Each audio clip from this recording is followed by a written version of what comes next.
As if it weren't enough that you are being watched by the NSA and Facebook, now the Texas National Guard is getting into the spying on Americans game.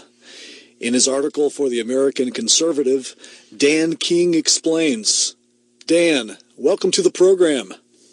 Hey, thanks for having me. Thank you for giving your time this afternoon and speaking with us.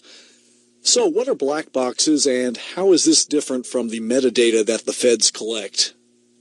So these go by a lot of different names. You'll hear them called dirt boxes. You'll hear them called stingrays. What they are, they're cell site simulators, and what those are devices that mimic cell phone towers and essentially trick all nearby cell phones into sharing data with them. They have the capabilities to record and listen to calls as they occur, and they're also collecting all the metadata and geolocation data.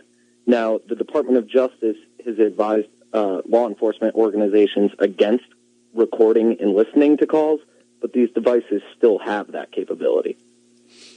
Very interesting. And what kinds of information might be important to the American public with regards to better informing themselves about, to the extent and what form and fashion they are being recorded when they're having personal phone calls? Yeah, so that's the tough thing about these dirt boxes is it's so hard to know when there is one nearby, because law enforcement agencies sign contracts with the groups that make these dirt boxes, and a lot of times there's secrecy that goes on there. So the ACLU has done some work to find out exactly how much these devices are used, and they found out that 26 different states use them in some capacity, whether that's at the state or local police level, as well as 13 federal agencies. So essentially, if you're calling anyone in any of those 26 states, there's a good chance that your data is being scooped up in this. So again, where is this happening most frequently within the United States? Is it kind of across the board, across the United States as a whole, or is there anything in particular? It seems to be across the board. The piece I wrote at the American Conservative about the Texas National Guard, they've equipped two of their military planes with these devices, so they're essentially flying overhead and collecting all the data of phones that are nearby when they fly overhead, and they're doing so under the guise of counter-narcotics, but it's unclear if that's actually the only thing they're collecting, because they've been really, really hush on the details. And then the New York NYPD have been terrible with this. They've used it over 1,000 times since 2008, all without a warrant. And these were originally intended for terrorism investigations and foreign military investigations, but they've been used for pretty mundane things, like a case in Maryland where police used it to track down a guy who stole $60 worth of food. Very interesting. And is there any smartphone app or any type of application that people might be able to download that they can use to not be recorded in this fashion, as you've been describing to our listeners? So it doesn't seem so, because what this device has the capability to do is pinpoint your geolocation data as you move. So it tricks your phone into sending a signal to this tower, just like it would do to a normal cell phone tower, every 6 to 15 seconds. So they can pretty much pinpoint your exact location at any given time. Now, there have been some protections put in place.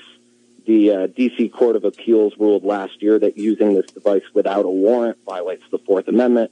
And as I mentioned earlier, the Department of Justice has advised law enforcement agencies to not collect data, but just metadata. But even that metadata can be very, very telling. Very interesting. And what justice groups currently are fighting this metadata collecting?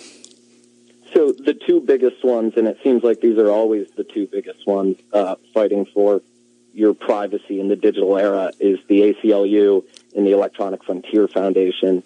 And I interviewed one of the EFF attorneys who have looked at this, and they were very, very troubled by the case in Texas. And to further complicate matters for people who are worried about civil liberties, the Texas case, they bought those devices with $373,000 worth of civil asset forfeiture funds, which is a whole nother issue from a civil libertarian standpoint. Very interesting, Dan. And just as a kind of a wrap up here, what can individuals do to lend their voices and their energies to this cause here, and where can they inform themselves more on the internet with regards to some of these latest developments? I mean, I would say that the two best places to go to inform yourself further on this are the Electronic Frontier Foundation's website and the ACLU's website. They've done a lot of really, really good work detailing exactly the abuses that have gone on with stingrays and cell site simulators and dirt boxes. Dan, it's been a pleasure speaking with you this afternoon. We really thank you here at the People's News for sharing this information and your time. That's all we have time for, unfortunately, right now. Have a wonderful afternoon, and thank you again, sir.